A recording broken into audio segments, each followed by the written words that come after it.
যে কন্টেস্টেশন নাই তো বুঝো না এই মিজান ভাই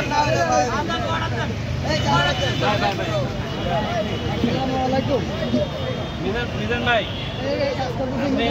যদি জমি ফেরত পান এটা 3 লাখ খাওয়াবেন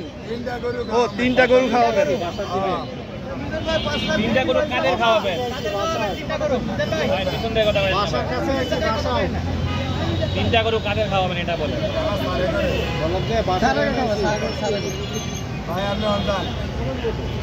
মিজান ভাই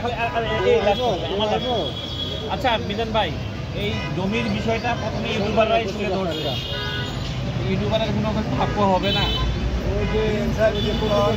আমার দেশের একটা চিন্তা এনে যত আসছিল ব্যাংকে কাটিয়ে হয়ে গেছে এটাও মানে আমার দেশের একার ভাই হেয়া তুলে ধরছে আপনারা হেয়ার নাম বেঁচে খান নাম বেচে না ভাই মিজান ভাই না না আপনার এলাকার ভাইও ইউটিউবার আমি বলছি কি ইউটিউবার দেখে তো হে আমার সব করে দিছে আপনারা অনেক হেয়ার নাম বেঁচে খান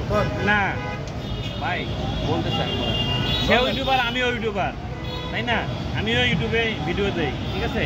এখন যেটা আমার প্রশ্ন আমাদের কোনো প্রাপ্য নাই জমি ফেরত পেলে আমরা তো ইউটিউবার তার আপনার ভাইয়েরই ইউটিউবার আমরাও তাদের মনে করেন সহকর্মী একজন ওই যে আটিয়ালা গোস্ত খাইবেন আটিয়ালা গোস্ত মানে আমি আটি ছাড়া করি তো তাইলে তো এসে মাটিকে আলিয়ে দিই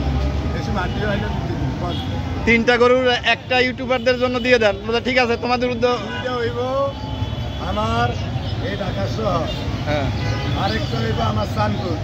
আমার গ্রামের মানুষে খাইব মূলা 3টা কথা আমি বুঝি কাগজ দিয়ে কি হইতে আমার গ্রামে হইব না এইসব একটা সানপুর 2টা ঢাকা আলহামদুলিল্লাহ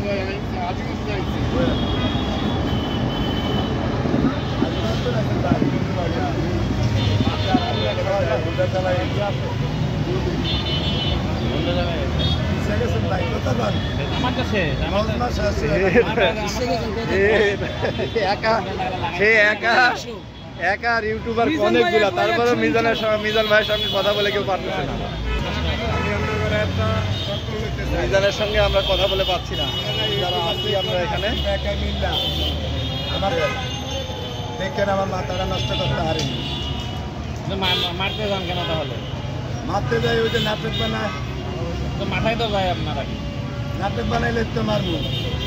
দেখে দিয়ে মারি না অন্য কইটা মারি কেলি যাই বুঝতে মারি